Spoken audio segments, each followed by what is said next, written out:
Hey y'all, welcome to Apex Training. This is Jackie Ma. We are at the end of the year. It's December 31st, 2020. I can't believe it. I guess I'll have to because that's what it says on the calendar and such. So I'm going to go over a PVC pipe training for your lower extremities.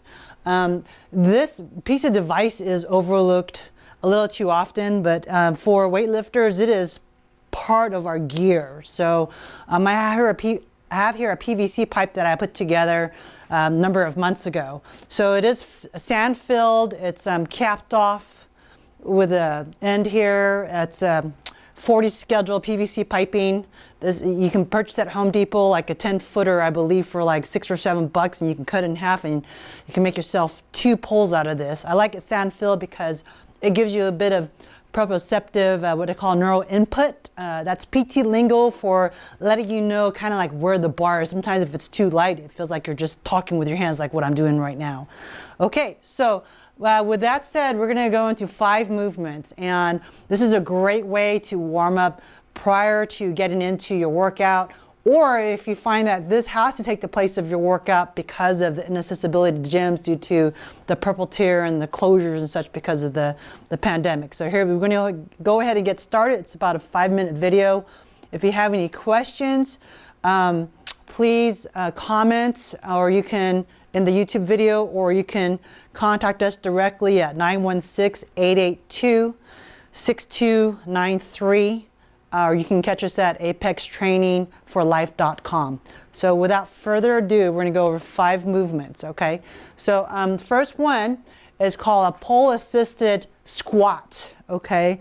So for some of those people, that didn't sound right. It's like your ukes, Your Honor. So for some individuals, it's hard to do a squat unassisted, whether it be a balance issue or a history of injury, things of that nature. So you can actually take the PVC pipe and use it sort of like a handrail, a vertical handrail. And you can actually do your squats where you just have a little bit of a balance assist.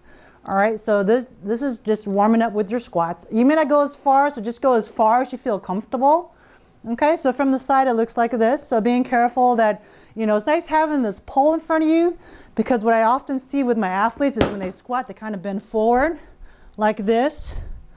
Okay, so with this pole in front of you as a visual aid, it will actually keep you from running into it. So it actually helps your torso stay a little more upright, okay? And if you really, and you can move your hands up and you can get a little bit of shoulder range of motion, which I'm doing because I'm recovering from a rotator cuff surgery. So this is a way that you can actually help your shoulder mobility too, okay? So that's a pole-assisted squat that I just demonstrated, okay? And then is into the second movement is a back squat, right? So you take the pipe and you put it behind your head, on your neck. Well, it should be not on your neck. It should be like really at just below the base of your neck, on your traps, your upper traps. You know, so if I were to shoulder up into it, okay, never mind. So anyways, the PVC pipe should not be resting on your neck. It should be on your upper traps, where you kind of muscle up your traps into that area, okay? So then you do your back squats, right? Here it is. And I like a set of 15 because that's when you start feeling the burn in your quads at about rep 12. And if you want to be gung-ho about it, then do a set of 20, all right?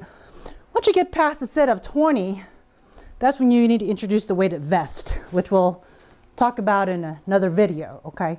So for those that don't have the range of motion, to set it behind your shoulders, on your back like so. Like even here, it's a little bit too high for me, you know, because you don't want that pressure on your neck, okay?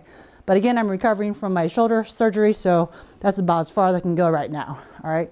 So another way you can do this is change it up to a front squat instead of a back squat, okay? Where you actually put the bar in front of you, the PVC pipe. And for some people that don't have the flexibility, the pipe is out here. So what you want to do over a period of time, you want to try to get that PVC pipe as close to you as you can so that it's touching your clavicles. And if you have a hard time keeping it there, then hook your chin on top of it, okay? So I'll come up a little closer. So you want to just kind of hook your chin on there, and there goes my microphone. All right. Plug this guy back in here. All right, as we were. So from here, when you do the front squat, you can come forward like this, and your hand doesn't have to be a hard grip. It's a very, very loose grip. And what I like about hooking my mandible, my jaw on there, it keeps my shoulder blades back and it keeps my elbows down. So it actually helps with my torso setup, and eventually will help you to get back in the gym using the barbell because you've been doing it with the PVC pipe, okay? And if this is a bit difficult, then you do the California squat. It's kind of like the I Love Jeannie position. So you basically cross your hands over each other and keep it up on your upper shoulders. So this is the California squat, okay? If you have a mirror, that's great, because then the PVC pipe acts like a leveler. So make sure that you are symmetrical, okay? All right, so those are variants of the squat. Then from there, you can move into an overhead squat. So this is harder because now you're moving further away from your bases of support. All right, an overhead squat is basically up here in snatch position. I'll back up so you can see me better. Right into my dumbbell rack.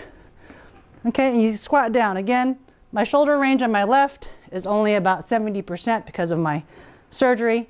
So this is what I got for an overhead squat. Okay, not perfect, but you kind of get the idea.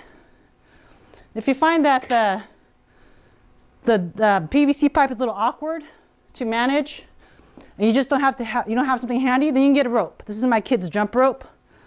So with one of my athletes, he has a history of shoulder reconstruction, so it's hard for him to get that range. So even with a simple jump rope, you can manage to do the same thing as you would with a PVC pipe to a certain extent. Okay? All right. And then lastly, we're going to go over the split squat. All right. So the split squat is basically where, as the name implies, you're splitting your legs. So this is the conventional squat where your feet are next to each other. All right. In a split squat, they're apart and kind of tandem and offset essentially. All right. So with a split squat from here, you can do this, okay? And the back leg, the heel should be off. All right, and you should feel 50-50 pressure. Okay, again, it's nice having this pull. If you happen to have a mirror or like set up your cell phone like a selfie, you can see the verticalness of the pull. So it actually acts as a guide too as well. All right, opposite side here. You can see yourself, so I'm not leaning forward. And I'm not arching back. You might be inclined to even just kind of keep it right against your sternum here.